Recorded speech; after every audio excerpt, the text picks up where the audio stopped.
1, 2, 3. Hello and welcome to Kayfabe is Dead podcast episode 8. I am the voice of the youth Christian, and I am not alone this time. I actually got a friend. His name is Jesse. Introduce yourself, Jess. I'm Jesse. I'm on the podcast with Christian. We do NBA, we do MMA, and tonight I'm joining Christian to discuss Fastlane WWE. So yeah, he's not really an avid fan. Let's get that the way. He watches here and there. He catches Raw, SmackDown. He might. Did you see Royal Rumble? Yes, a little bit. A little bit. Yeah, figured.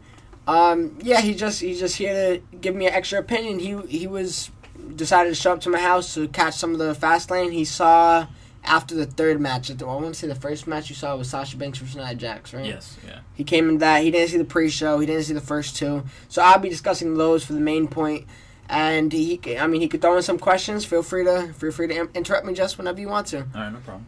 All right, so the Fastlane started off with the pre-show, of course. You know, going into the show, I truthfully wasn't excited. Raw has been on a steady decline, and it's sad because it is the road to WrestleMania, and this is not what you want to see going into, like, your Super Bowl of the year. Mm-hmm. And it's a shame, but it's all WWE's fault. So the blame is all on them, and they're the only people that could possibly make it better. So does Fastlane make it better? Make it worse? Here's my thoughts. It started off with the Cruiserweight bout that was scheduled for it. It was Rich Swann and Akira Tozawa versus Noam Dar and the Brian Kendrick. I'm not going to go too crazy into it here. It was an exciting match. Got the crowd riled up.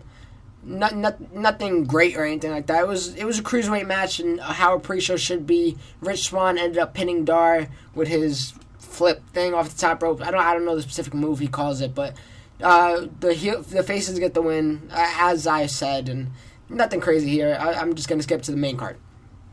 Now, the first fight of the day was Samoa Joe versus Sami Zayn, and this is one you didn't catch. Yeah. And, alright, so Samoa Joe and Sami Zayn, the whole beef was basically Samoa Joe debuted on the roster, and he didn't want to be another Sami Zayn. He wanted to be a badass, basically, and he wasn't content with being like Sami Zayn. So that was the story behind it. And the finish was, let me see if I have any highlights before I go through the finish. I just wrote down that it set the tone. The match felt right, but at the end of the day, it also felt like they had more to give, because I do think this is the direction they're going for Mania. So I think it was a good first match if they are going to fight again. If not, then a little disappointed because they could have put on more of a show. But the match felt good. It just felt like they were holding back, but I think they were holding back for a reason because they could put on a show at Mania. Okay. But it ended with Samoa Joe putting Sami Zayn in a coquina clutch, which is basically like a rear naked choke, as you watch UFC. So a submission. Yeah, a submission. And Sami Zayn didn't tap out. He didn't give up. He ended up just passing out. So like Holly Holm. Yep, And there you go. Yeah. So Sami Zayn, honestly, so what that does when you're in WWE, when you pass out, it kind of makes you look stronger because you didn't give up. Yeah. As it would in UFC, you know, you'll go out fighting basically. Mm-hmm. So it makes Sami Zayn look stronger while making the other person look like a complete badass. Mm-hmm. So Samoa Joe, again, you know, just proving why he could be one of the best NXT roster debuts in a very long time, if not the best of all time coming from NXT. So I thought that match set the tone, and it was a perfect way to start this show. And what followed it, give or take for me, really. I'm going to be talking about it. Now, the second match you missed was Gallows and Anderson. Luke Gallows and Carl Anderson, the champions, tag team champions, versus Enzo Amore and Big Cass. Now, you had a little, not a question, but you had a little side note about Enzo Amore. Had you seen you seen the little like commercial they had for, I think, Popeyes or KFC or some shit like that? Yeah. What you thought about Enzo Amore? Never seen him fight. I just think Enzo, he's just that dude that talks a lot of game, but he doesn't back it up. Yeah, that's exactly what he is. Yeah. Like, literally, that's his exact character. Yeah. That really is his exact character. I mean, he seems funny and all, but he come the ring, he just doesn't show his best abilities. And well, he doesn't have too much ability. He's a really small dude, and Big Cass is like he's the muscles in that group. Enzo is the mouth of the group. But I'm glad you actually said that, because I wrote down, you know, they always come out and start with a promo. My name is Enzo Amore, and this right here is Big Cass. Like, that's a whole shtick. And I feel like their promos have been getting a lot weaker since they debuted, and I want to say it's because it's the Raw writers writing for them now and not the NXT writers. Oh, okay. So, every brand has different writers, and I really think the Raw writers are hindering them. And they're doing like a whole gimmick right now where Enzo Amore is actually kind of getting annoying, like purposely annoying, and getting on Big Cass's bad side. Mm-hmm. So I hope they don't break them up because they really are a good tag team. I need to see their promos get better. I just wrote that as a little side note because I'm feeling a little shaky about it, but they look entertaining. Well, you know what? They are entertaining, and they actually got off in the fight. They came out in a fast start. Enzo and Cass started whooping ass straight out the gate. Enzo, it's cool. I know you missed it, but Cass literally... Enzo's not really a high flyer. Like, he doesn't jump around. Mm-hmm. But Cass makes him into a high flyer. He literally would pick him up and throw him everywhere. So they started off like that. It was really fun to watch. And then it's a repeated cycle with their matches. Like, they always start out hot. Then the other team beats Enzo down until Enzo builds back up. He doesn't get momentum, but he gets enough to do the tag. Yeah. And then that's when Cass comes in and basically clears ring, clears everything. Mm-hmm. And of course that's what happened. And in the match, it actually looked like in a point that Enzo and Cass were gonna win. They had Enzo go up, do his finisher, which is he basically goes on the top rope, and Enzo literally just throws him to the ground for a splash type of thing. Oh, okay. And he actually hit it, but Luke Gallows interrupted the pin, broke it up, put Cass on the side, and I really just wrote down the repeated cycle. Enzo gets beat up. Excuse me. Cass gets the great hot tag. He always comes in great. And then I thought we were gonna get new champions at that point, but Gallows breaks it up. And then as soon as Enzo gets back into the ring, a vicious knee by Carl Anderson, which he was doing great knees the whole wrestling match. So props to you because those knees really look convincing. He hit him with a knee, and Enzo had his foot on the rope, which that means rope break, no pin. But Gallows, his partner, threw his foot off. Therefore, Carl Anderson and Luke Gallows still your Raw Tag Team Champions. Cheated, kept them strong though at the same time. I liked it. 2 for 2 for me so far. When this show started, I was like, all right, no complaints. Mm-hmm. And my thought says, I know you don't know this tag team, but I think Carl Anderson and Luke Gallows could have a great match with the Revival. That's a tag team from NXT, and they're badasses. They're dirty. They're heels. Which that's the only thing. They're both heels, so that really wouldn't work. But their motto for the Revival is, what is it? I think it's I forgot what it's called off the top of my head, but it's Damn, now I gotta look it up. It's like no flips, just fists, and it's just because they're brawlers, and that's really what it is. I'm sorry for not remembering. If you guys know, let me know down below, because I'm kind of wearing blank at this point. I've been up for like 24 hours, basically. It's not going too well for me. But, so 2 for 2 so far coming out the gate. Now to the first fight that you were able to see. And it was Nia Jax versus Sasha Banks. Now, I mean, you came in midway through the match, so I can't even say you've seen it all. But what's your first thoughts on Nia Jax? This is your first time you've seen her, right? Yeah. She's a really big girl, strong girl. She's not the prettiest, but she... Well, you're from the Attitude Era, and so you're used to the bikini contest and the... Yeah. Sasha Banks looked good against Nia Jax, and Nia Jax, I thought she was gonna pull it off and beat Sasha. But, I thought she was too. Yeah, and Sasha proved her wrong, and Sasha Banks, man, oh my goodness. I can't stop looking. I can't stop looking at her. See, this is what happens when you bring a millennial, when you bring a 2000s fan and introduce them to women's wrestling, is you have a different mindset. Yeah. Like, you've seen this Charlotte versus Bayley match, and you realize it's not what it was back then. Oh, hell no. Like, them girls back then were getting 3 minutes. Mm-hmm. Yeah. And now, that was a very long match today. And, like, looking at the both women matches today with Sasha and Nia Jax and Charlotte and Bayley, like, I think the women, like you said, the women in, like, today's era are completely better than the era I watched, which was in the early 2000s when I was a kid.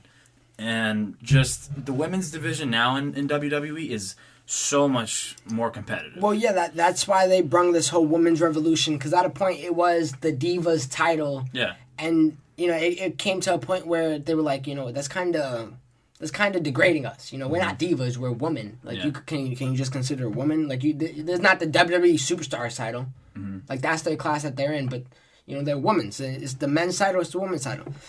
But what my notes from the match was, Nia looking dominant as always, and then they did mention her undefeated streak at the pay-per-view.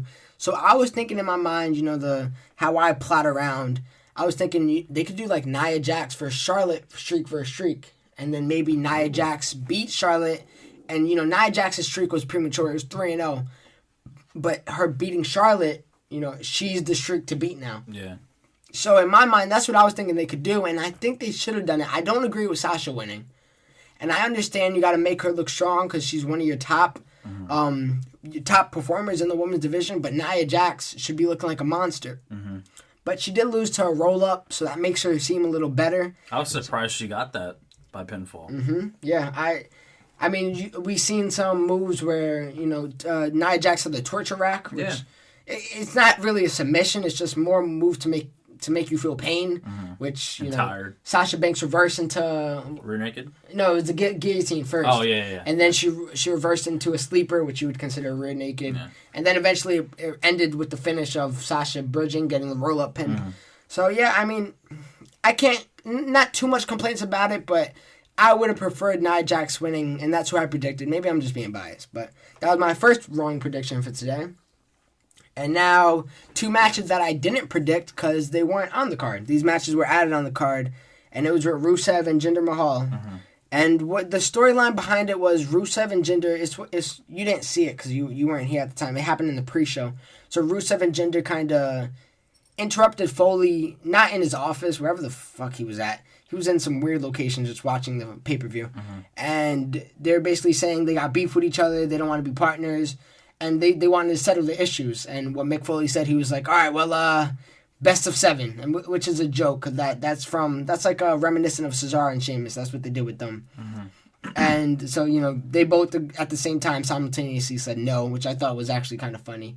And then Foley announced that they'll both have fights today, and whoever goes first is on them. So they both came out, and they started brawling. Mm-hmm. We've seen that. They started brawling, and Rusev ended up getting thrown through the barricade, and Jinder was the first one to fight. And that's when Cesaro came out. Man, this match, it wasn't a bad match. No. I enjoyed it. It felt like a Raw match. Mm-hmm. Like, it just felt like it should have been on Raw and not a pay-per-view. It didn't feel big. And that's my problem with it. It felt like filler, and this show went a little too long, too.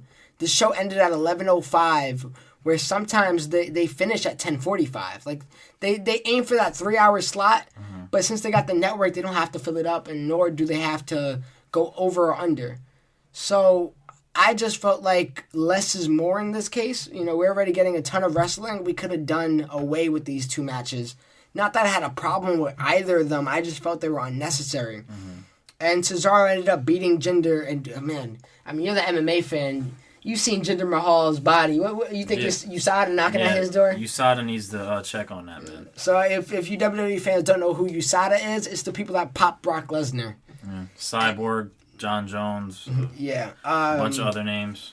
Yeah, because Jinder is looking brolic at the ass. He got veins on top of veins. I don't remember him like that. He used to wrestle in WWE a few years ago. He was not that brolic. Do you know how much he weighs off the top of your head? No, I don't. Literally, Jinder's never on TV. And I would rather him off TV than even be in a feud with Rusev, because Rusev is great. I love Rusev. Mm-hmm. And at one point, it looked like Rusev was going to be face during this. Like, he seemed like the good guy, but then he ended up fighting the Big Show.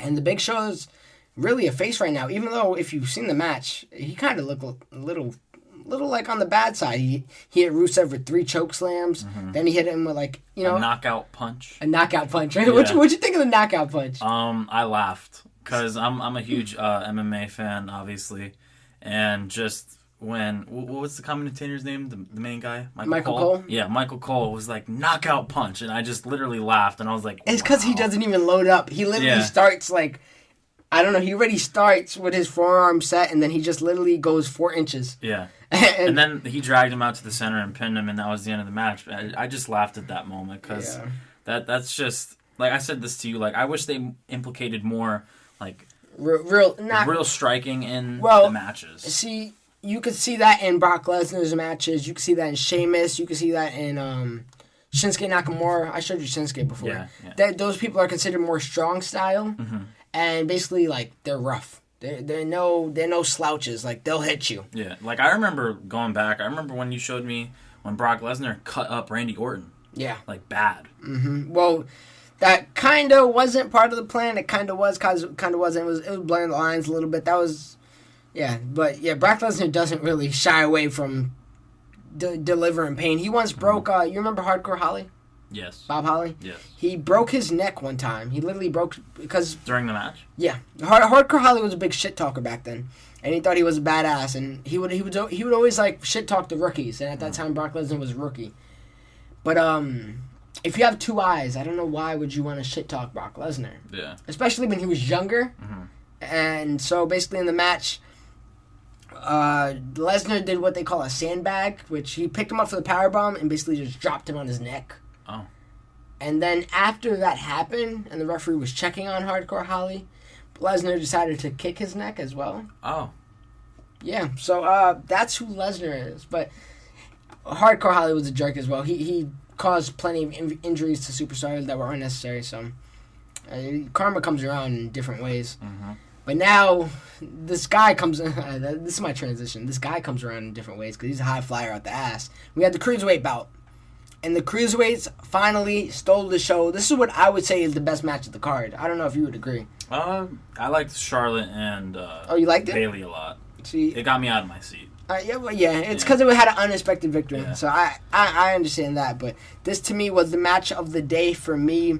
Jack Gallagher, the Gentleman, versus Neville. Now, you seen Jack Gallagher's entrance, and what went through your mind? You're used to different type of styles. I compared him to Daniel Kelly, the guy that fought Rashad Evans, and he's just one of those guys that he comes out and he's just weird. You know what I mean? Yeah, he's unorthodox. Yeah, but when he got in the ring and when Neville threw him into the turnbuckle, he stood up on top of the turnbuckle upside down and just looked at him, and I'm just like, wow, this guy's athletic. Yeah, like, it wasn't dope. Yeah, it was pretty cool. He did it like 3 times. Yeah, too. It was unorthodox. He has a very cool style to him, which in wrestling is hard to do nowadays because it's almost like you've seen it all. Yeah. But in this case, I feel like he brings something new to the table, and that's why he is one of the more popular cruiserweights. And they put on a show, man. Some of my notes, I can't write down everything, and I can't name everything as well. But he did like a great flying twist between the ropes, and even the announcers didn't know what to call it because Jack Gallagher never goes through the ropes. He did a crazy suplex off the top rope, delivered some nasty headbutts. Oh my god. The headbutts were great. I think headbutts, if you deliver a headbutt in a fight and whatever, like... No winners. No winner. Like, yeah. you're both unconscious there. Yeah, for real. Then we had that one killer suplex from Neville. I know you remember that one. Yeah, it hurt his neck there, and he was on the mat like, oh my god, like what just hit me? Yeah, for real. And then he hit him with that crazy ass flip from the turnbuckle. Yeah, I still can't. I don't understand how. I don't know what it was. He could do what? He jumped from the second turnbuckle. Second turnbuckle. How do you do that? That's like 4 feet of space to do that. Yeah, it was like a backflip twist 360. It's some Neville shit, and Neville tries to stay away from the high-flying moves now because when you're a heel, when you're a bad guy, you don't want to do moves to get people out their seat because then they kind of want to like you know what I mean? So that's the logic behind it, but no, he did that, and then he also hit his red arrow to win the match, and for the first time that I really recall that isn't on 205 Live, which is their Cruiserweight show, the Cruiserweights got a "This is awesome" chant, and they put on a show, and this is what the Cruiserweights could do, because what Raw does is they don't market their Cruiserweights the best. They put them in the third hour, which to us fans, to the hardcore fans, we know that's like the sleeper hour. Like, that's literally like, when you have 3-hour Raws, you can't fill up 3 hours, you know what I mean?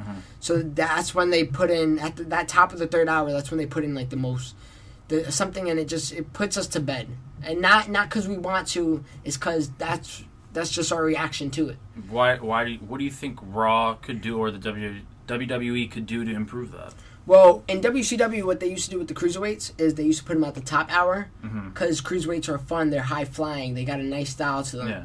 So they put them in the first hour and get the crowd ready, get them energized, get them out their seats. Blood pumping. I could see. I just want WWE to incorporate them more in the first hour, especially your championship cruiserweights. You know what I mean? Like, yeah, Neville's the king of the cruiserweights. Yeah. He's called so. and also what they do is they don't give him any time. And they have a show called 205 Live, and it's actually doing really bad right now. But it's because if you're not promoting it well during Raw, why would you want to see it during your own free time on the network? Yeah. Okay. So that's my problem with the cruiserweight division, and anybody else would tell you too. But this is a good sign for the cruiserweights, and it looks like Austin Aries, who did you remember the promo package? The guy who was talking about his big package. Oh yes, yeah. It looks like he's gonna debut, and I think that might be the Mania match, which I pitched Akira Tozawa on my dream card. But honestly, I didn't even think about Aries versus Neville, because that would be a great ass match, and I'm very excited for it. I just don't want Neville to lose the title, and I think Aries could actually beat him for it. Now, do you see any other like up and comers at the cruiserweight division? Well, we got Akira Tozawa, who's really good. Cedric Alexander, who's great, but he's been off screen for a little bit. Rich Swann already held the belt. I like Mustafa Ali, but Neville is super good, and I feel like he's by far the best you have. Mm-hmm. So therefore, a strong, healthy run would do him justice. So you think he'll be champ for a long time? He should. Do I think he will? No. If Austin Aries is the only person I can see beating him. Okay. So take that for what you want to. Now, this is an odd moment, and the New Day's music went off, and they came out for like 5-10 minutes just to announce that they were hosting WrestleMania. I just wanted to mark that down. Literally, the New Day is me, Jesse, and my friend John. If we were in WWE, that's probably what we would be. Jesse would be Big E. But I just wanted to mark that down and tell you guys in case you didn't watch the show, because, you know, maybe you're not watching the show, maybe you just want to hear people's thoughts. Now for the next match, we had Strowman versus Roman. Braun Strowman versus Roman Reigns. And this was probably the most disappointing fight for me by far. It was very slow. It wasn't the best. Mm-hmm. And the problem with this is, you've seen the promo package right before it, and the build up to the fight. The problem is they wasted a lot of their material building up for the fight. When you got big ass superstars like these, they're limited in the ring, mm-hmm. especially Braun Strowman. So therefore, when you give away a whole bunch of spots for free, mm-hmm. there's not much more you can do on the pay-per-view. Yeah. So that's what I felt here. It wasn't anything crazy I marked down. I got the big power slam through the table, and then Strowman broke out of a spear. And I marked that down because I think that was the first spear anybody ever broke out of. Mm-hmm. Yeah, you said that when we were watching the match. But at the same time, they tried building it up as, he didn't get his heart into it. He only got like a half-hearted spear. Mm-hmm. So maybe they could say that, but whatever. Anyways, a spear was Braun Strowman's demise, and this is Braun Strowman's first big loss. And what's your thoughts on Strowman? I know you haven't really seen too much of him. Strowman, I think they said he was about 385 pounds. This dude is big, he's mean, tall, muscular. Like you said, I don't really watch a lot of WWE, but honestly, at the heavyweight division, he could be. He's a contender. At the heavyweight division? Oh, you're used to UFC. Yeah, I'm comparing it to MMA. But I'm inferring you mean like the main title. Yeah. I think for sure he's a contender, and now I don't want to spoil it. I get to my latter thoughts later on. But what I was disappointed on, and what we were kind of both waiting for, I just wanted a little dong from Undertaker mm-hmm. to appear once. I thought it was going to happen during the match, and then I thought maybe after. I don't know. The camera kept... It always... There's one cameraman who I know is his job, literally, so for the promotion, to pan the superstar or woman's fighter in this matter and the WrestleMania sign together. Mm-hmm. So I think it might have been perfect if you had the lights go out while Roman Reigns had the WrestleMania sign in his view. It could have made for great imagery. Mm-hmm. And I think they wasted the opportunity there. I'm excited to see how they are going to build it up if they're not going to do it like that, though. So they're going to have to do it soon. So they're going to have to do it very soon. So let's see. I mean, I hope it's built correctly because... man. All right, so real quick, I'm not trying to get off topic real quick, but you've seen how I built it on my WrestleMania dream card. Yes, I loved it. What did you think of the whole podcast so I could basically promote it and have more people listen to it? I loved... That was literally the first episode I listened to about your Kayfabe is Dead, and it literally, I watched it from beginning to end, and the way you create matches, like with notes the way you analyze matches, or even off the top of your head, because I do it too with MMA, thinking about future fights and all that other good stuff. But the way you think about like the promotions, the storyline, what fighters should fight who, and what should happen in the match, and all that other stuff like that, I give a lot of props to that. That's really tough to, one, think about and come to a conclusion and why it should all happen and make a good show in WrestleMania. Yeah, for real. Man, wait till when me and EJ hit the universe mode on WWE, because we're going to incorporate storylines, obviously. Yeah. And we're going to, bro, it's going to be so fun. You're going to want to watch that, trust me. Oh, and so is everybody listening, so really stay tuned. We're going to do universe mode when I get my man EJ back, and it's going to be super fun. There's nothing but excitement to look forward to on this channel, for real. But the next match, now you said it was your favorite, Charlotte versus Bayley. Talk about it. My prediction for the fight was Charlotte, because they were promoting her hard in the build-up. 16-0 video. Yeah, 16-0. Like when you hear that, you're like, okay, like that's a big favorite. You think she's going to become the new champion, and you talked about this weeks ago. Was Bayley's moment ruined on the night she beat Charlotte at Raw? And I was watching that. That was one of the Raws I actually did watch a few weeks ago. And I don't know, like I really just thought Bayley looked good that night, and I thought she was gonna win. See, I thought, all right, Bayley's win was gonna look good regardless. Yeah. If it was done at Mania, it would have looked a hell of a lot better. Exactly. Yeah. But this fight shocked the shit out of me, to be honest, because Charlotte, like we said, was 16-0 in pay-per-views going into Fastlane, and she lost to Bayley, and I don't think Bayley thought Sasha was going to come out. That's a big thing. Which Michael Cole did say. That's a big thing. Bayley stuck it out, got the win, got a body lock. She threw her on the concrete before Sasha came out. Or no, during Sasha came out. Force. Yeah. And then in the ring, when Sasha was distracting her again or whatever, after she got into a roll or whatever it's called. And a schoolboy. Yeah. And then Sasha said, oh, she's holding the tights or whatever, which I know is illegal. And the ref broke it up. Charlotte split up, and then Charlotte Bayley hit the Bayley to belly to win the match. Yeah. And Charlotte's streak is over just like that. Surprised the fuck out of me too. Yeah. I'm gonna be honest with you. See, my notes for it. I like the I call it off mic, or what I called it before, mic work. I think that's what I call it. It's when like Charlotte is beating up Bayley and she's saying you're a cheater. This isn't my blood. You're just a fan. I love that shit. This is my belt. Yeah. Trash talking. I eat that up. Yeah. And then Charlotte got a beautiful moonsault. Oh, yes. She got a beautiful moonsault. She did the moonsault, and then she went into a senton. Yeah. So I thought that was amazing. What else I got? I put Bayley hit the comeback button. Because that's really what happened. She started getting hot. She did a botch move in the corner. She kind of missed the elbow drop, but it was whatever. It happens. I understand. Mm-hmm. And then she had a nasty hurricane, a nasty elbow drop from the top, and that was a very close fall. Me and you both almost came out our seat. Yeah. And then Charlotte hit a natural selection, which she basically does a flip while getting into a cutter, which is like an RKO. Mm-hmm. So I don't know if you really remember the move on top of your head, but and Bayley kicked out, which not a lot of people kick out of that. So I was surprised there.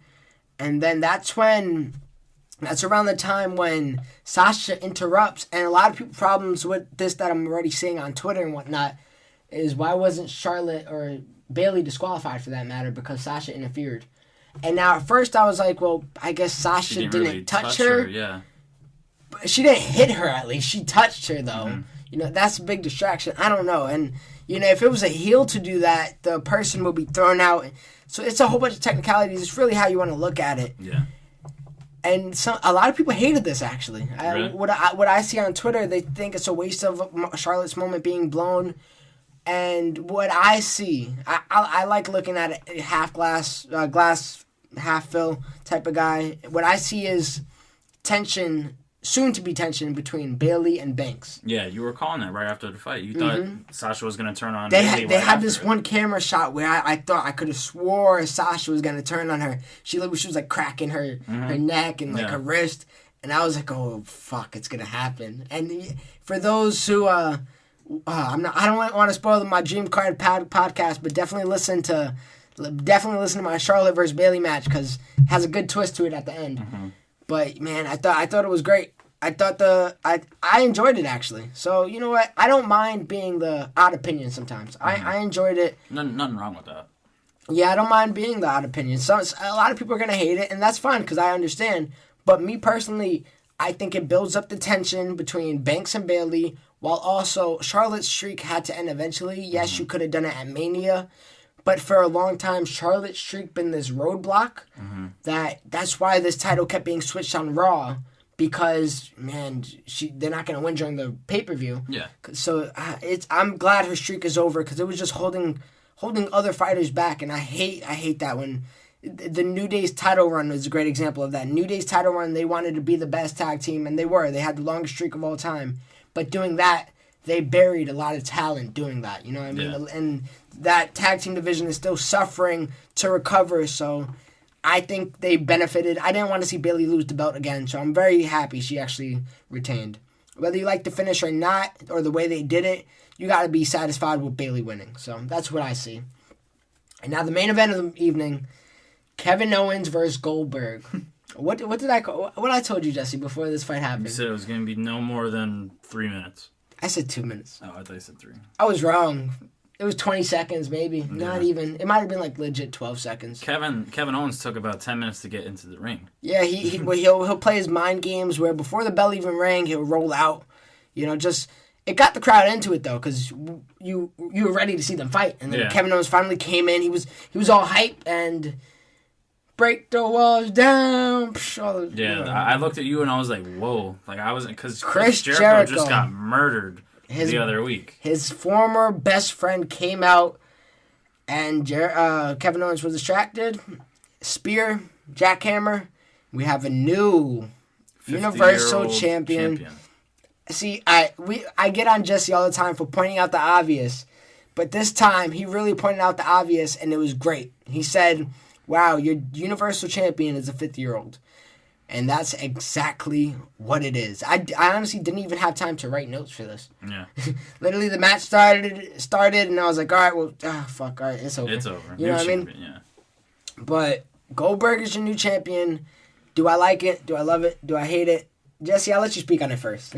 As not a big fan of the WWE, but say if I was a big fan of the WWE and I really liked Kevin Owens, I would hate this moment. This is like, I'll compare it to UFC terms. This is like Conor McGregor losing his belt that he's had for a long time or whatever to this older guy that's come into the division and thinks he deserves a title shot, but he doesn't deserve it because just to upload the promotion, I guess just to say. That's really exactly what it is. It's somebody who worked his ass off. Let's say, oh man, you know what it is? It's like Brock Lesnar in the UFC, actually. Mm-hmm. It's literally, or CM Punk in that matter. Like, what if CM Punk, what was his division again? You would know better than me. He fought Mickey Gall, that's 155? 170 pounds. 170, wow. Yeah, welterweight, yeah. All right, so imagine his first fight or his second fight in. You know, he beat Mickey Gall, who was only 3-0, by the way. Yeah. He beat Mickey Gall, and I'm glad because, you know, wrestling fans would know that at least. CM Punk, let's say he beat Mickey Gall, and then right after that, got a title shot. It'd be horrible. And then he beat that guy. But it was like, let's say it went to decision. Yeah. And clearly he didn't win. But that'd be the horrible. judge gave it to him. Yeah. That's how I feel about it. And it's really, he won because, Goldberg won because it's the more marketable fight. Mm-hmm. Now, the main event for WrestleMania will be Goldberg versus Brock Lesnar. A match that the first WrestleMania went, I think, 8 minutes and was a complete disaster. Their second match at Survivor Series went 1 minute and 32 seconds, if I'm correct. And this match at this WrestleMania, I think, should be no longer than 2 minutes, and Lesnar should beat the fuck out of Goldberg. Oh, yeah. But for that to be your main event now, yeah, I don't think you can do it. Now, do you think this looks bad toward the main event, toward WrestleMania, or does this look bad toward the WWE allowing Goldberg to be champion? It looks bad towards WWE that they can't build a new talent. Okay. Because you shouldn't have to rely on a 50-year-old Goldberg to headline your Mania. I would have loved to see them headline it with Chris Jericho and Kevin Owens. Because that segment they did on Raw, I know you've seen that segment. Yeah. Tell me that wasn't a great segment. It was great. So, like, if you could have that type of storyline building, that could be your main event to me. Mm-hmm. And for the past WrestleManias, Daniel Bryan's WrestleMania being the exception, and even that Mania was supposed to be Batista versus Orton, these main events have been duds. Yeah. And it hasn't been the best. Oh, I'm sorry, well, Seth Rollins did win the 31 Mania. But besides that, like, the original plans for Mania are always the main event, which is the last match. It gives you the last taste in your mouth. Yeah, it's what you remember most about the event. It's really what you remember most about the event. It's been very disappointing lately, and this could have been the greatest WrestleMania on paper of all time. You think so? Yeah. Oh, do I think so? Like, you heard the podcast. I think they could have had. I'm gonna give away some matches I put on the podcast. AJ versus Balor. Instead, they're gonna do AJ versus Shane McMahon. John Cena versus Samoa Joe. Now they're gonna do Samoa Joe versus Sami Zayn. I'm almost positive, so I'm cool with that. Sami Zayn versus Strowman. I don't know what they're gonna do with Strowman now. Maybe Strowman versus Big Show again, but they can't top the match they had on Raw. Yeah. Roman Reigns versus Undertaker, which I'm cool with. I think that match is really good. A fatal 4-way for the women's match, which these ladies are capable of putting on a great one-on-one match. They don't need extra material. I think that match is going to be very interesting, though. Yeah, it's going to be very interesting, and I think Banks really might turn on Bailey there. I think that could really be for sure. That could really be the headline to do it. Kevin Owens versus Chris Jericho for the big title. So you can still have your Lesnar and Goldberg, but just do it for bragging rights at that point. What else did I have? Bray Wyatt versus Randy Orton versus Luke Harper, and having Bray Wyatt come dominant, which I think they're going to do that too. Like, they have the potential. They just gotta really make it happen. That's really all it is.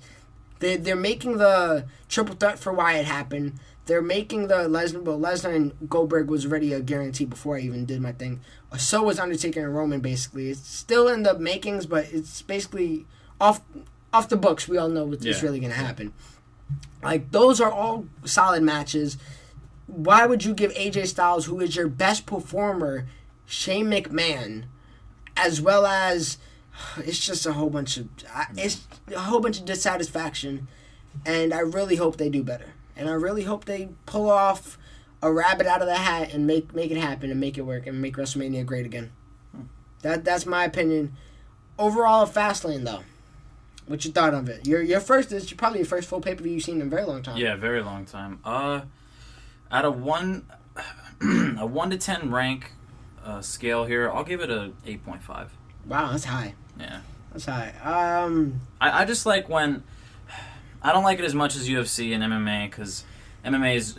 Well, yeah, that's your passion. Sports. Yeah, that's my passion. But like entertainment wise, I like when guys fly in the air and do all this crazy shit and they hit each other with chairs and fly off ladders and do all these crazy moves with finishers and everything else. And I like the way they promote their entertainment. And I'm a huge fan of Cena and Triple H and all these guys and all the old school guys. Yeah, and just the WWE is what it is today from when I stopped watching it, because it's even bigger now, of course, because all sports do is grow from it and learn from past experiences and what they shouldn't do and what they should do in the future. It's kind of bigger now. The ratings are way less than what they used to be. Really? They're much less, but as a stock, they're bigger. Yeah. So take it. It depends on what you consider bigger. Okay. If we're talking about Austin Aries' big package. Yeah. But if I was to rate Fastlane, I didn't think I hated the filler matches with Rusev and Jinder. I didn't like those. I didn't think they were needed, yeah. I didn't like those. That's really my only big complaint besides. The thing is, I knew this ending was going to happen with Goldberg winning, so it wasn't like shocked. Mm-hmm. It was kind of just disappointing. Just disappointment, because I knew it was going to happen, and even though my heart wanted Kevin Owens, my brain was telling me Goldberg, and I just knew it, and so it was just really disappointment. But I didn't mind the Charlotte match, the Charlotte finish, I should say. The match was pretty good in itself. It was what I would consider a very good episode of Raw, with the exception of the Goldberg match, because Goldberg wouldn't fight on Raw. Mm-hmm. Really good episode of Raw. I would rate it maybe a 7.8 out of 10. Not quite 8 out of 10. Okay. So right under 8 out of 10. That's what I would do. But nevertheless, that's my thoughts. That's Jesse's thoughts on WWE Fastlane 2017. All right, now this is the question for you, Jess. the whole point of this pay-per-view, and I think these pay-per-views are pointless. On the road to WrestleMania, I feel there should be no pay-per-view so you could save all those big moments, and you have no roadblocks in between. Yeah. Literally, Roadblock is one of the pay-per-views that are called. Like, that's one of the pay-per-views that are named. Roadblock and Fastlane. Like, they love to name it after roads and lanes and highways, and it's ridiculous. But, because it's called the Road to WrestleMania. But, as a pay-per-view, did this make you excited for WrestleMania, really? No. It didn't make me excited either. The SmackDown, oh man, you should have seen Elimination Chamber. If I'll literally give you my network password, watch Elimination Chamber, watch the main event at least.